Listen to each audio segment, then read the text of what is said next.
나는 서울에서 재택근무를 하는 45세 가장 강민수다. 18년 동안 한 여자와 가정을 지키며 살았다. 정직하고 안정적인 결혼, 믿음과 함께 쌓아올린 세월이라고 생각했다. 그런데 단 한 통의 전화가 모든 것을 뒤흔들었다. 장모님과 나눈 짧은 대화 속에서 아내가 매주 다닌다고 했던 마포의 어머니 집에 이번 주말엔 가지 않았다는 사실을 알게 됐다. 그 순간 내 머릿속에는 하나의 이름이 스쳤다. 그리고 그 이름은 오래전에 끝난 줄 알았던 사람, 바로 아내의 예지 연인이었다. 내 손에 들어온 건 단순한 의심이 아니라 거부할 수 없는 조각난 진실이었다. 전화 기록, 은행 거래, 그리고 호텔의 한 장면. 그 안에서 웃고 있는 두 사람을 본 순간 나는 더 이상 예전의 내가 아니었다. 하지만 이 이야기는 단순히 배신에서 끝나지 않는다. 그날 이후 나는 다른 계획을 세웠다. 그녀와 그리고 그 남자에게 절대 잊지 못할 대가를 치르게 하는 계획을. 결말은 여러분의 예상을 완전히 뒤엎을지도 모릅니다. 여러분의 생각은 어떠셨나요? 댓글로 꼭 남겨주세요. 구독과 좋아요도 잊지 마시고 방탐정의 이중 파일과 함께 더 놀랍고 흥미로운 이야기 속으로 떠나봐요. 아내 윤지영은 작년에 아버지 박재호 어르신이 세상을 떠난 이후 거의 매주 주말마다 마포에 계신 어머니 박순애 여사를 찾아갔다. 하지만 최근 그 말이 거짓이었다는 걸 알게 됐다. 그녀는 어머니 댁이 아닌 다른 곳에 가서 어떤 사람을 만나고 있었다. 나는 올해 45, 아내와는 결혼한 지 18년이 됐다. 16살 딸 서연과 14살 아들 지훈, 이렇게 내 식구. 나는 늘 우리 가정이 단단하고 평온하다고 믿어왔다. 25 무렵 지인을 통해 지영을 처음 만났다. 첫날부터 대화가 술술 풀리고 마음이 편했다. 똑 부러진 성격, 유머 감각, 눈치 빠른 태도, 그 모든 게 마음에 들었다. 우리는 매주 일요일 아침에 호떡을 부쳐 먹고 아이들이 잠들면 범죄 수사 드라마를 몰아봤다. 누가 학교에 데리러 가고 누가 저녁을 만들지는 서로 스케줄을 보고 자연스럽게 조율했다. 완벽한 결혼은 아니었지만 적어도 정직하고 안정적이었다. 나는 가게 재정을 주로 맡고 지영은 아이들 관련 일을 맡았다. 나는 주로 재택근무를 하고 지영은 마포 근처 대형마트에서 파트타임으로 일하며 아이들 스케줄을 챙겼다. 집에 있는 서재는 낮에는 내가, 저녁엔 지영이 사용했다. 딸은 대학교 진학 준비로 바쁘고 아들은 이제 막 고등학교에 들어가 집안이 늘 분주했다. 요즘 대화는 대부분 등록금, 집수리, 아이들 학원 스케줄에 관한 이야기였다. 사실 나는 이 결혼을 시작할 때부터 믿음에 관한 상처를 가지고 있었다. 과거 사귀던 여자친구가 바람을 피웠기 때문이다. 그때 받은 충격은 오래갔다. 지영에게도 그 이야기를 숨기지 않았고 그녀는 항상 나에게 무슨 일이 있어도 거짓말은 안 하겠다고 약속했다. 18년 동안 그녀는 한 번도 의심할 만한 행동을 보이지 않았다. 물론 돈 문제나 아이들 교육 방식 때문에 다툰 적은 있지만 항상 대화로 풀었다. 게다가 지영도 대학 시절 남자친구에게 배신당한 적이 있어 우리는 당한 사람이라는 공감대가 있었다. 그런데 몇 달 전부터 무언가 조금씩 어긋나기 시작했다.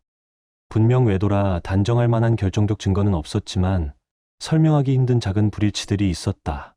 말을 하는데 그녀가 전혀 못 들은 듯 멍하니 다른 생각을 하고 있거나 질문을 하면 그냥 프로젝트 생각 좀 했다거나 요즘 피곤하다는 대답이 돌아왔다. 예전엔 오히려 내가 멍하니 있으면 먼저 눈치챘던 사람이었다. 그리고 아버지 장례 이후 마포 어머니 집을 더 자주 찾기 시작했다. 처음엔 격주였지만 최근엔 매주 혹은 금요일 저녁 아들 축구 경기가 끝나자마자 출발해 2박 3일씩 다녀왔다. 나는 상실의 슬픔이 오래가는 건 당연하다고 생각했고 괜히 뭐라 하고 싶지 않았다. 그러던 중 나는 몇 가지 이상한 점을 발견했다. 지영이 어머니 댁 창고를 정리했다고 했는데 며칠 뒤 박순애 여사와 통화하다가 올겨울 전에 창고를 좀 치워야 하는데라는 말을 들었다. 처음엔 그냥 웃어넘겼다. 사람 기억이 가물가물할 수도 있고 사소한 착오일 수 있다고 생각했다. 그런데 결정적으로 의심을 키운 건 몇 주 전 어머니 댁 수리를 위해 통화를 하던 때였다. 박순애 여사는 지영이도 그렇고 내가 이렇게 신경 써줘서 고맙다며, 게다가 지영이 고등학교 때 친구 도연이가 와서 도와줘서 얼마나 든든한지 모른다는 말을 덧붙였다. 하지만 내가 알기론 그 고등학교 친구 도연은 지영의 고등학교 대학 시절 연인이었다. 장모님은 그 사실을 모르고 있는 듯했다. 순간 머리가 멍해졌다. 나는 도연이 하고 물었고 어머니는 당연하다는 듯 몰랐니? 지영이 마포 올 때마다 들러서 울타리도 고쳐주고 지난달엔 창고 옆 창고를 페인트 칠도 했다고 했다. 문제는 그 페인트 칠을 지영이 혼자 했다고 나에게 말했던 것이다. 그 주말 내가 직접 가서 도와주겠다고 했을 때도 그녀는 혼자서 할 수 있다며 거절했었다. 알고 보니 그날 창고 페인트 칠을 한 건 지영 혼자가 아니었다. 최도현, 바로 그 남자도 거기 있었다. 게다가 한두 번이 아니라 꽤 자주 함께 있었다는 말이었다. 도연 지영의 고등학교, 대학 시절 연인이었던 남자. 몇 년 전 마포에서 열린 동네 행사에서 잠깐 본 적이 있었다. 그때 지영은 이미 다 끝난 인연이니 걱정할 필요 없다고 말했고 나는 그 말을 믿었다. 그 이후로는 그의 존재조차 잊고 살았다. 그런데 그는 다시 마포에 나타나 지영이 갈 때마다 함께 시간을 보내고 있었다. 물론 상식적으로 보면 부모상을 치른 후 옛 지인을 만날 수도 있다. 그가 단순히 예의를 지키거나 도움을 주고 싶었을 수도 있다. 하지만 정말 아무 일도 없다면 왜 나한테 숨겼을까? 우린 원래 이런 걸 비밀로 하지 않는 사이였다. 마포 갔는데 도연을 우연히 만나서 어머니 집일을 좀 도와줬어. 그렇게만 말했어도 나는 조금 불편하더라도 넘어갔을 것이다. 나도 여자친구들이 있고 지영도 남자친구들이 있다. 우리 부부는 서로를 소유하려 들지 않았다. 그런데 이렇게 숨기는 건 의도적이라는 생각이 들었다. 뭔가를 감추고 있다는 확신이 스멀스멀 올라왔다. 그날 저녁 나는 아무렇지 않은 척 물었다. 어머니는 잘 계시고 도와주는 사람은 없었어? 지영은 아니, 그냥 엄마랑 이런저런 집안일 했다라며 짧게 답했다. 다른 사람 이야기는 전혀 꺼내지 않았다. 나는 다시 한번 확인했다. 그 창고 페인트 칠 혼자 한 거야? 꽤 힘들었을 텐데. 그녀는 내 눈을 똑바로 바라보며 괜찮았어. 이틀 정도 걸렸지만 혼자 다 했어라고 말했다. 그 순간 속에서 무언가 확 끊어졌다. 내 눈을 똑바로 보며 거짓말을 한 것이다. 나는 도연 이야기를 꺼내지 않았지만 이제 확실히 알았다. 그녀는 의도적으로 그의 존재를 숨기고 있었다. 혹시 내가 질투하거나 화낼까봐? 그렇다 해도 지금 이 상황은 전혀 납득이 되지 않았다. 원래 우리는 떨어져 있을 때도 서로 사진이나 메시지를 주고받았다. 지영은 어머니와 만든 파일을 찍어 보내고 나는 지훈이가 잔디를 깎는 모습을 찍어 보내곤 했다. 그런데 최근엔 연락이 잘 닿지 않았다. 문자를 보내도 몇 시간 동안 답이 없거나 아예 다음 날이 돼서야 답장이 오는 일이 잦았다. 이유는 항상 그랬다. 엄마랑 시장 보러 갔다가 폰을 차에 두고 왔어. 샤워 중이었어. 가방 안에 넣어놔서 못 봤어. 말만 들으면 그럴 수도 있다. 하지만 지금까지의 모든 조각들이 하나로 맞춰지자 내 직감은 더 이상 침묵하지 않았다. 분명 무언가가 벌어지고 있었다. 나는 아직 지영을 추궁하지 않았다. 괜히 감정적으로 폭발의 상황을 망치고 싶지 않았다. 혹시나 착각일 수도 있지만 내 경험상 이런 예감은 틀린 적이 없었다. 그래서 조용히 더 알아보기로 했다. 혹시 내가 모르는 사실이 더 있는지, 그리고 그녀의 거짓말이 어디까지인지. 며칠 뒤 나는 휴대전화 통화 기록과 문자 내역을 확인했다. 통신사 요금제 명의가 내 이름으로 돼 있어서 어렵지 않았다. 기록을 살펴본 지 오래됐지만 데이터는 모두 남아 있었다. 그렇게 오래 걸리지 않았다. 금세 수상한 번호가 눈에 들어왔다. 모르는 번호였지만 통화와 문자 기록이 몇 달간 수백 건씩 찍혀 있었다. 낮이며 밤이며 새벽 시간까지. 지역 번호를 조회해보니 바로 마포였다. 나는 거의 확신했다. 그 번호, 최도연이었다. 지난 몇 달 동안 그 수상한 번호와 주고받은 통화와 문자가 수백 건이었다. 다른 번호들은 대부분 나, 아이들, 장모님, 그리고 지영 친구 몇 명뿐이었다.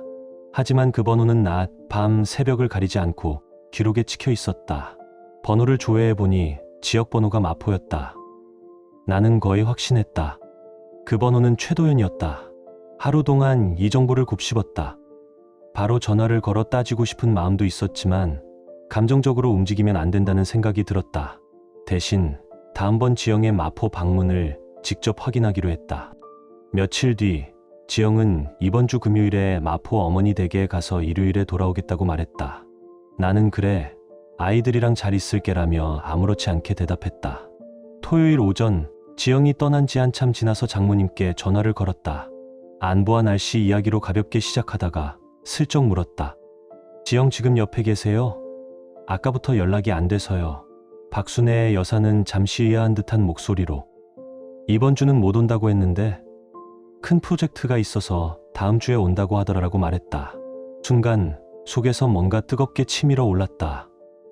나는 애써 웃으며 내가 날짜를 착각했나 봐요라고 둘러댔다. 그녀는 아무 의심 없이 다른 집수리 이야기를 꺼냈고 나는 대충 맞장구를 치고 전화를 끊었다. 즉, 지영은 나에게는 마포에 간다고, 어머니에게는 못 간다고 거짓말을 한 것이다. 이번 주말 그녀는 어디 있는지 아무도 모르는 상태였다. 이 상황에서 그럴듯한 변명은 단 하나도 떠오르지 않았다. 내 머릿속엔 오직 하나의 그림만 그려졌다. 그녀는 도연과 함께 있었다. 혹시 도연 집에서 시간을 보내거나 둘만의 여행을 간 건 아닐까? 정확히 어디인지는 몰라도 확실한 건 어머니 댁이 아니라는 사실이었다. 전화를 끊고 나니 온몸이 떨렸다. 심장이 요동치고 손끝까지 전기가 도는 듯했다. 하지만 폭발하기 전에 한 번 더 확인하기로 했다. 우리 공동 명의 계좌에 로그인해 최근 사용 내역을 살펴봤다. 금요일, 그녀의 고향 쪽 고속도로 주유소 결제 기록이 있었다. 여기까지는 이상할 것 없었다. 하지만 그 다음 마포에서 30km 떨어진 강남의 한 호텔과 고급 한우집 결제 내역이 눈에 들어왔다. 시간은 저녁 8시와 밤 11시 50분. 저녁 식사 후 호텔 체크인. 속이 뒤집히는 기분이었다. 게다가 그 호텔과 식당은 예전에 우리 부부가 주말에 가곤 하던 곳이었다. 이제는 그 자리에 다른 남자가 있는 셈이다. 다른 가능성? 출장 리뷰어가 됐다거나 혼자 묵으러 갔다고? 말도 안 된다. 그녀는 내일 저녁에 돌아올 예정이다. 집에 오기 전에 마포에 잠깐 들러 증거 맞추기를 할지 아니면 바로 집으로 올지 모르겠다. 어쨌든 나는 맞대면할 준비가 돼 있었다. 아이들에게 눈치채게 하고 싶지 않아서 대화는 반드시 단둘이 있을 때 할 생각이었다. 지금 내 손에는 충분한 증거가 있다. 그리고 그녀는 내가 무엇을 알고 있는지 전혀 모른다. 솔직히 어떻게 대화를 시작해야 할지조차 감이 오지 않았다. 분노로 속은 끓었지만 이상하게 머리는 차갑게 식어 있었다. 마치 전투를 앞두고 모든 감각이 집중되는 기분이었다. 일요일 저녁 6시쯤 지영이 돌아왔다. 겉으론 평소와 다르지 않았지만 나는 이미 가슴속에서 요동치는 긴장을 억누르느라 숨이 막혔다. 아이들과 저녁을 마치고 각자 방에 들어간 걸 확인한 뒤 조용히 말했다. 할 얘기 좀 하자. 서재문을 닫고 마주 앉았다.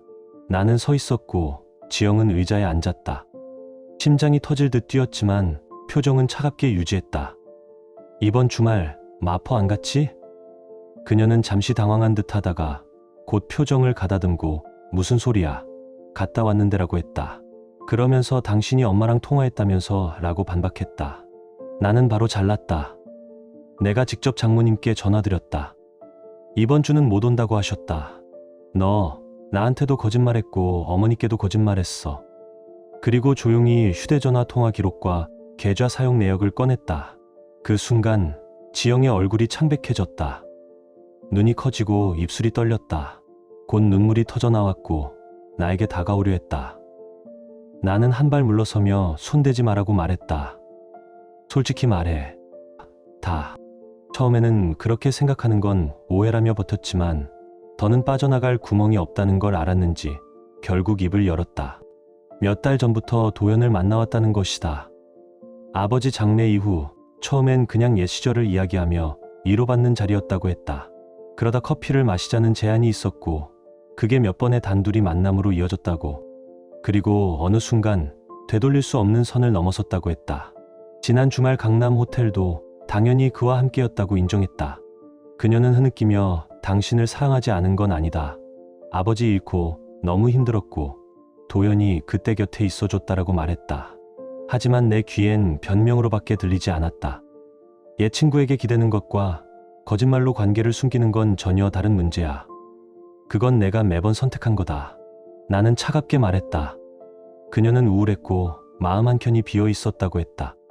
그러나 나는 비어 있었다는 그 마음을 나에게 한 번도 말하지 않았다는 사실이 더 역겨웠다. 도현이랑 사랑하는 사이라도 된 거야? 즉시 아니라고 답했지만 호텔과 거짓말이 모든 걸 대신 말해주고 있었다. 대화는 제자리 걸음을 돌았다. 눈물과 사과, 그리고 자기 합리화. 나는 이 결혼에서 믿음이 완전히 무너졌다는 사실만 더 확신하게 됐다. 당분간 얼굴도 보기 싫다. 집에서 나가 있어. 그녀는 당장 결론 내지 말라며 붙잡았지만 나는 비웃으며 말했다. 나는 몇 달간 뒤에서 몰래 움직이지 않았다. 이 정도면 충분히 침착한 거다. 결국 다음 날부터 마포 어머니 집에 가서 지내라고 했다. 그날 밤 아이들이 자는 동안 그녀는 손님방에서, 나는 거실 소파에서 밤을 보냈다. 아침이 되자 아이들 앞에선 아무렇지 않은 척 밥을 차렸다. 하지만 서연은 눈치가 빠르다. 아빠, 무슨 일 있어요? 나는 엄마, 아빠가 요즘 일 때문에 좀 피곤해라며 대충 얼버무렸다. 아침에 아이들이 학교에 간 뒤 지영이 다가와 좀 더 얘기할 수 있냐고 물었다. 나는 고개를 저으며 어젯밤에 한 말이 전부다. 더 할 말 없어라고 했다. 그녀는 개인 상담을 받아보겠다거나 부부 상담을 제안했다. 하지만 나는 단호하게 말했다. 지금은 아무 약속도 못한다. 우선은 며칠 버티고 아이들 챙기는 게 먼저다. 나한테 시간을 줘. 그녀는 더 말하지 않고 고개를 끄덕이며 짐을 싸기 시작했다. 몇 시간 후 마포 어머니 집으로 향했다. 떠나기 전 다시 한번 사과하며 곧 다시 얘기하자고 했지만 나는 짧게 두고 보자라고만 했다. 그날 이후 나는 마치 좀비처럼 하루를 버텼다. 화와 허무, 무감각이 뒤섞여 몸은 움직이는데 마음은 제자리에 서 있는 듯했다. 아이들에게는 당분간 엄마가 할머니를 도와드리느라 잠시 집을 비운다고 했다. 거짓말하는 기분이 불쾌했지만 지금은 진실을 털어놓을 준비가 되지 않았다. 며칠 뒤 결국 우리는 아이들에게 따로 앉혀놓고 말했다. 엄마 아빠는 지금 심각한 문제로 당분간 떨어져 지내야 한다. 자세한 이유는 말하지 않았다. 서연이는 울면서 수많은 질문을 던졌다. 대답할 수 없는 질문이 많았다. 거짓말을 하느니 침묵을 택해야 했다. 지훈이는 말이 없었지만 표정이 굳어 있었다. 엄마 아빠 둘 다 너희를 사랑한다. 이건 절대 너희 잘못이 아니다. 그렇게 말했지만 서연의 눈빛은 모든 걸 꿰뚫고 있었다. 그 눈빛 속의 실망과 걱정이 가슴을 찔렀다. 지영은 여전히 마포 어머니 집에 머물렀다. 주말에 아이들을 보러 오지만 나는 그 시간엔 일부러 집을 비웠다. 아이들 관련 연락은 문자나 짧은 통화로만 주고받았다. 철저히 업무처럼 대했다. 그녀는 가끔 사과와 함께 다시 이야기할 기회를 달라는 메시지를 보냈지만 나는 읽고 넘겼다. 지금 내게 우리는 존재하지 않았다. 장모님은 몇 번 전화를 걸어 미안하다며 내 잘못이 아니다라고 했다. 딸의 행동에 대해 변명구차하지 않았고 오히려 화가 난 듯했다. 무슨 일이 있든 아이들이 먼저다. 필요하면 내가 언제든 도와줄게. 너는 내 아들이나 다름없어. 그건 변하지 않아. 그 말을 들었을 때 목이 메었다. 첫 주는 정말 힘들었다. 잠도, 밥도 제대로 못했다. 낮에는 아이들 때문에 버텼고 밤이 되면 소파에 몸을 던졌다. 며칠은 아예 회사를 쉬었다. 결국 형에게도 털어놓았다. 형은 화를 내며 우리 집으로 와서 지내라고 했지만 나는 아이들을 옮길 생각이 없었다. 형은 시간이 날 때마다 집에 들러 나와 아이들을 챙겨줬다. 또 한 명, 오랫동안 알고 지낸 친구에게도 상황을 털어놓았다. 아이러니하게도 그는 과거 바람을 피운 쪽이었고 결국 이혼했지만 그 후 삶을 다시 세웠다. 그는 저지른 쪽의 입장에서 나에게 조언을 해줬고 차분히 이야기를 들어줬다. 그리고 변호사 상담은 꼭 해보라고 권했다. 나는 조용히 변호사를 찾아갔다. 아직 서류를 접수하진 않았지만 18년 결혼 생활을 끝내려면 어떤 절차를 거쳐야 하는지 알고 싶었다. 재산 분할, 양육권, 집 매매 가능성 차가운 현실이 눈앞에 펼쳐졌다. 그 대화를 마치고 나오는데 모든 것이 더 무겁게 느껴졌다. 아직 최종 결정을 내리지 못했다. 마음 한쪽에서는 이건 끝났다는 확신이 들고 다른 한쪽에서는 아이들과의 미래를 생각하며 망설여진다. 결혼을 끝내는 건 단순히 도장을 찍는 문제가 아니었다. 어떤 날은 아침에 눈을 뜨자마자 정리해야 한다는 결심이 선다. 그런데 또 어떤 날은 옛 사진이나 함께 웃던 순간이 떠올라 가슴이 미어지듯 흔들린다. 현실적인 이유로 병원에 가서 정밀검진도 받았다. 갑작스럽게 그 검사를 요청하는 이유를 의사에게 설명하는 건 참 씁쓸했다. 다행히 모든 결과는 음성이었다. 작은 위안이었다. 지영은 계속 만나서 얘기하자고, 필요하면 상담사와 함께 하자고 했다. 하지만 나는 지금은 그럴 생각이 없다고 했다. 그녀의 사과나 변명을 다시 들어야 한다고 생각하면 분노가 다시 치밀어 오른다. 그녀는 무엇이든 하겠다고 했지만 나는 이게 고쳐질 수 있는 문제인지조차 확신이 없다. 언젠가는 아이들을 위해서라도 혹은 완전한 정리를 위해 마주 앉을지도 모른다. 하지만 지금은 아니다. 그래서 현재 계획이라고 할 만한 건 지금처럼 각자 살면서 아이들에게 집중하는 것뿐이다. 우리는 여전히 별거 중이고 하루하루를 버티고 있다. 곧 명절이 다가온다. 가족 행사들을 어떻게 치를지 생각만 해도 머리가 복잡하다. 나는 지영에게 분명히 말했다. 지금 이 순간을 넘기는 것 말고 앞으로에 대해서는 아무 약속도 못한다. 그녀도 알았다. 내가 가까운 시일 내에 이혼을 결정할 가능성이 크다는 것을. 그리고 그게 당신의 선택이라면 막지 않겠다고 했다. 이 상황에서 뭔가 깨달은 듯한 멋진 말을 할 수 있으면 좋겠지만 나는 아직 한가운데에 서 있다. 시간이 지나면 명확해질지도 모르고 아닐 수도 있다. 지금은 그저 아이들과 하루하루를 보내는 게 전부다. 아프고 복잡하지만 최소한 이제는 무엇과 맞서야 하는지 알고 있다. 그리고 어떻게 끝낼지 내가 정할 수 있다는 것도. 몇 주가 더 흘렀다. 나는 변호사와 꾸준히 연락하며 필요한 자료들을 하나하나 모았다. 휴대전화 통화 기록, 은행거래 내역, 호텔 CCTV 캡처, 심지어 장모님과의 통화 녹음까지. 법적으로 문제없게 모든 절차를 밟았다. 그리고 드디어 마지막 퍼즐 조각을 맞출 날이 왔다. 아이들이 주말 여행으로 형네 집에 간 날, 나는 장모님 댁으로 향했다. 그날 저녁 거실에는 나, 장모님, 지영, 그리고 도연이 앉아 있었다. 지영은 예상치 못한 자리에 놀란 표정이었고 도연은 억지 미소를 지었다. 나는 조용히 노트북을 켜고 준비해 온 자료를 하나씩 화면에 띄웠다. 이게 지난 몇 달간 통화 문자 기록입니다. 이건 호텔 결제 내역이고요. 장모님의 표정이 굳어졌다. 사실 그녀도 예전부터 지영의 말과 행동이 맞지 않는다는 걸 몇 번 느꼈다. 하지만 혹시 내가 잘못 들었나? 그냥 사소한 착오일 거야 하고 넘겨왔다. 설마 그 의심이 이렇게까지 이어질 줄은 몰랐던 것이다. 그리고 이건 호텔 로비 CCTV.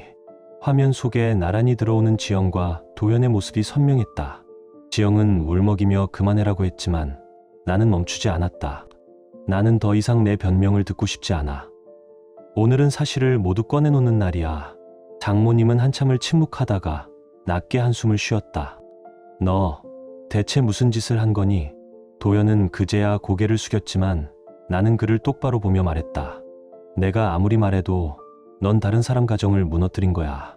앞으로 법정에서 보자. 그 말에 그의 얼굴이 완전히 굳었다. 그날 밤 나는 이혼 소송과 위자료 청구를 동시에 진행하기로 했다. 변호사에게는 이미 모든 자료를 전달해 두었고 절차는 빠르게 진행됐다. 양육권은 내게로 왔다.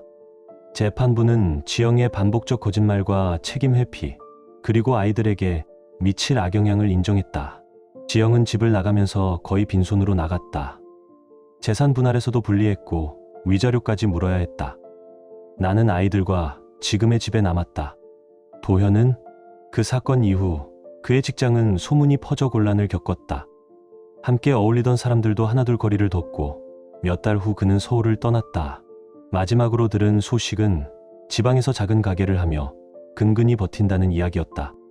이혼 확정 판결이 난 날 나는 아이들과 한강공원에 갔다. 바람이 차가웠지만 마음 한구석이 묘하게 가벼웠다. 서연이와 지훈이는 여전히 엄마를 그리워했지만 나는 진실을 숨기지 않으면서도 아이들의 마음이 다치지 않게 최대한 지켰다. 몇 달 뒤 마트에서 우연히 지영을 봤다. 그녀는 예전보다 야위었고 손에는 값싼 장바구니가 들려 있었다. 나를 보자 잠시 멈칫했지만 나는 그저 가볍게 고개만 끄덕였다. 그녀의 눈에는 말로 다 할 수 없는 후회와 미련이 담겨 있었지만 나는 그 시선을 오래 붙잡지 않았다. 집으로 돌아오는 길, 서연이와 지훈이가 차 안에서 장난을 치며 웃고 있었다. 나는 그 웃음소리를 들으며 마음속으로 다짐했다. 이제부터는 오직 이 아이들, 그리고 나 자신을 위해 살겠다고. 누군가는 내 선택을 차갑다고 할지도 모른다. 하지만 배신은 한 번으로도 충분하다. 그 배신을 반복하도록 두는 건 사랑이 아니라 자기 파괴다. 나는 더 이상 과거에 묶이지 않는다. 그리고 언젠가 아이들이 다 자란 뒤 오늘의 선택이 그들을 지켜냈다는 걸 이해하게 될 거라 믿는다. 이 이야기가 여러분께 작은 경각심이 되길 바랍니다. 여러분의 구독과 좋아요는 더 많은 분들이 현실에서 마주할 수 있는 문제와 그 해답을 함께 나누는 데 큰 힘이 됩니다. 앞으로도 생생하고 흥미로운 이야기로 찾아뵙겠습니다. 시청해 주셔서 감사합니다.